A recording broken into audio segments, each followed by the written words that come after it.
नमस्कार दोस्तों, मैं प्रवीण गोसाई आज आपको बताने वाला हूं कि नेटवर्क मार्केटिंग में आप इनविटेशन सही प्रकार से कैसे कर सकते हैं। नेटवर्क मार्केटिंग में दो तरह के इनविटेशन होते हैं। पहला होता है डायरेक्ट इनविटेशन, दूसरा होता है इनडायरेक्ट इनविटेशन। डायरेक्ट इनविटेशन में क्या होता है? डायरेक्ट इनविटेशन में सीधा आप बताते हो अपनी कंपनी का नाम, अपनी कंपनी के प्रोडक्ट्स और सारे सब कुछ रिवील कर देते हो हाथों हाथ। फॉर एग्जाम्पल, कोई आपको प्रोस्पेक्ट मिला तो सिंपली आप उसके पास जाओगे डायरेक्ट इन्विटेशन में और सब कुछ बता दोगे। तो डायरेक्ट इन्विटेशन आपको तब तक नहीं करना जब तक आप एक्सपर्ट नहीं हो जाते। 3 से 6 महीने आपको लगेंगे एक्सपर्ट होने में इस बिजनेस में। तो 3 से 6 महीने आपको वेट करना है और चीजों को सीखना है, क्योंकि ये प्रोफेशनल बिजनेस है। जब आप सीख जाओ तो उसके बाद फिर आप शुरू से बता सकते हो, डायरेक्ट इन्विटेशन उसके बाद कर सकते हो। लेकिन आपको स्टार्टिंग में डायरेक्ट इन्विटेशन नहीं करना। आपको अपने अपलाइंस जो भी आपके बिजनेस में जो भी आपको लेके आए हैं उनकी हेल्प लेनी है और उनके माध्यम से आपको बिजनेस को बताना है।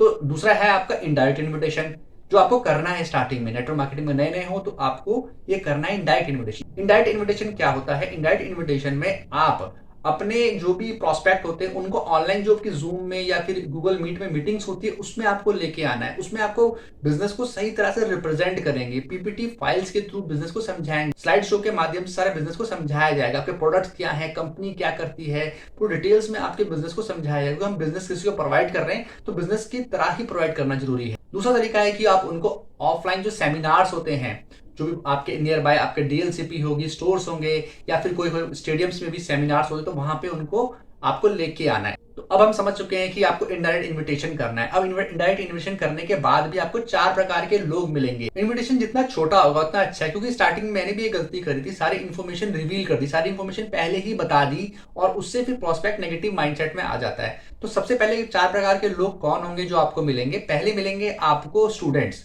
दूसरे मिलेंगे आपको जॉब वाले लोग, तीसरे मिलेंगे आपको हाउसवाइफ, चौथे मिलेंगे आपको 40+ जो एल्डरली लोग हैं वो मिलेंगे आपको। इन चारों को आपको अलग अलग तरीके से बिजनेस बताना है। तो पहले मैं बताता हूँ स्टूडेंट्स के लिए। स्टूडेंट्स को आपको क्या बोलना है? स्टूडेंट्स को आपको बोलना है सिंपली 2 लाइनर ही बोलना है, ज्यादा लंबा नहीं इन्विटेशन नहीं बोलना है उसको। सिंपली आप बोल सकते हो स्टूडेंट्स को कि अगर आप पढ़ते पढ़ते अपनी पढ़ाई खर्चा खुद उठा पाओ और अपने जो एक्सपेंसेस है, डेली एक्सपेंसेस, वो खुद ले पाओ तो कैसा रहेगा? तो हर एक स्टूडेंट बोलेगा अच्छा रहेगा, मुझे अपने खुद के खर्चे खुद उठाने में अच्छा रहेगा। तो सिंपली आप बोल सकते हो अभी आपका जो पढ़ाई खर्चा है या फिर आपका जो डेली एक्सपेंसेस से खर्चा है वो खुद उठाते हो कि पेरेंट्स उठाते हैं? तो 90% स्टूडेंट बोलेंगे कि हाँ, पेरेंट्स के माध्यम से ही आता है। तो सिंपली बोलो कि क्या आप आत्मनिर्भर बनना चाहते हो, क्या अपने पढ़ाई खर्चा खुद उठाना चाहते हो? तो आगे से जरूर आपके जवाब आएगा हाँ, मैं करना चाहता हूँ या करना चाहती हूँ। तो सिंपली आपको उसमें इन्विटेशन करना है कि हाँ, मेरा एक जूम में एक सेमिनार होने वाला है या फिर फिजिकल आपकी मीटिंग होने वाली, उसको इन्वाइट करना है कि जो हमारा सेमिनार होने वाला है वहां पे आपको डिटेल्स में बताया जाएगा कि इस काम को कैसे कर पाए, जो भी आपका आत्मनिर्भर प्लान है हमारा, वो कैसे आप कर सकते हो, कैसे आप सेल्फ डिपेंडेंट बन सकते हो। दूसरे लोग मिलेंगे आपको जॉब वाले। जॉब वालों को आपको थोड़ी डिफरेंट लाइन बोलनी है। जॉब वालों को आपको बोलना है कि अगर आप जॉब करते करते अगर आपको सेकंड सोर्स ऑफ इनकम मिल जाए तो कैसा रहेगा। या दूसरा सवाल आप पूछ सकते हो उनसे कि अगर आपको एक जगह से इनकम आ रही है अच्छा है कि 2 जगह से इनकम आ रही है अच्छा है, वो सही रहेगा। हर एक कोई बोलेगा हाँ, 2 या 3 जगह से इनकम आए तो अच्छा रहेगा। तो अगला क्वेश्चन आप पूछ सकते हो उनसे कि अभी आप कितनी जगह से इनकम कमा रहे हो? तो जो सिंपली एक जगह से सैलरी वाला बेस पर्सन होगा वो तो बोलेगा कि मेरी एक ही जगह से इनकम आ रही है। तो उनको बोलो कि अगर आपकी सेकंड इनकम आने लग जाए तो कैसा रहेगा? अगर आपकी डिपेंडेंस जो है इनकम सोर्स की वो एक जगह से कम हो जाए तो कैसा रहेगा? अगला इंसान बोलेगा हाँ, बहुत अच्छा रहेगा। तो उसके बारे में आपको मैं बताने वाला हूँ। एक बहुत ही अच्छा मेरे पास आत्मनिर्भर प्लान है।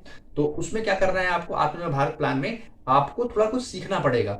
सीखने के लिए क्या करना पड़ेगा आपको? सिंपली आपको हमारा एक ऑनलाइन सेमिनार है या फिर आप ऑफलाइन सेमिनार है उसमें आना पड़ेगा। उसके लिए आपको इनवाइट करना है उसको, प्लीज आप हमारे सेमिनार में आए, वहां पे आगे डिटेल आपको बताई जाएगी। तीसरे जो मिलेंगे लोग वो आपको मिलेंगे हाउसवाइफ। हाउसवाइफ एक गृहिणी होती है जो घर पे रहती है, अपने परिवार का पालन पोषण करती है। तो गृहिणी को आपको अलग चीज बोलनी है। गृहिणी को बोलना है कि सिंपली अगर उनके बच्चे हैं तो सिंपली आप बोल सकते हो कि अपने बच्चों को आप अच्छी एजुकेशन देना चाहते हो, क्या अपने बच्चों का अच्छा फ्यूचर चाहते हो, क्या अपने हस्बैंड की आप फाइनेंशियली सपोर्ट करना चाहते हो, क्या अपने घर में आप पैसों से मदद करना चाहते हो?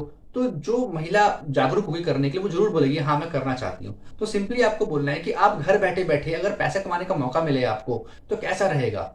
तो आगे जवाब 90% हाँ ही आएगा। तो उसके बाद सिंपली आपको बोलना है कि मैं आपको एक ऐसा वर्क के बारे में बताने जा रहा हूं जिसमें आप घर बैठे बैठे ऑनलाइन पैसा कमा सकते हैं। तो उसके लिए आपको हमारा ऑनलाइन सेमिनार देखना पड़ेगा।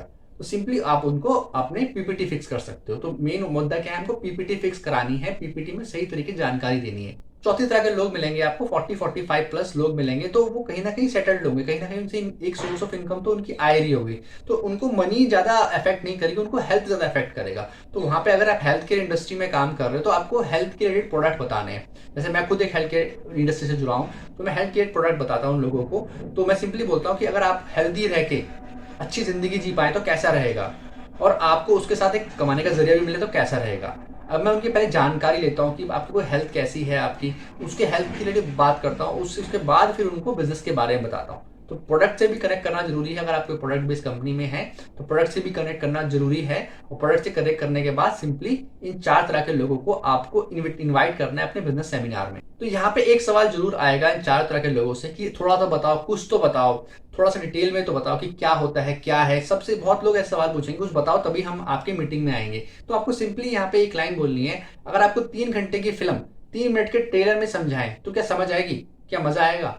अगर बंदा बोलेगा नहीं मजा नहीं आएगा, 3 घंटे की मूवी देखने में ही मजा आएगा, 3 मिनट में तो कुछ मजा नहीं आएगा, तो सिंपली बात है कि वहां पे आपका जो 1 घंटे का सेमिनार होने वाला है उसमें आपको डिटेल में सारे काम के बारे में समझाया जाएगा। सिंपली आपको कनेक्ट करना है उनको सेमिनार में। तो आई होप आपको इनविटेशन करने में आप हेल्प मिलेगी, और अगर आपको इनविटेशन करने में फिर भी प्रॉब्लम आती है तो मुझसे कनेक्ट कर सकते हैं। मैं आपको अपना कॉन्टैक्ट नंबर दे देता हूँ, आप मुझे डायरेक्टली मुझे व्हाट्सअप कर सकते हैं और इनविटेशन करने के बारे में और सीख सकते हैं। अगर आपको नेटवर्किंग से रिलेटेड ऐसे ही कंटेंट और चाहिए तो इस चैनल को सब्सक्राइब करें, क्योंकि मैं ऐसे ही कंटेंट अपलोड करता रहता हूँ।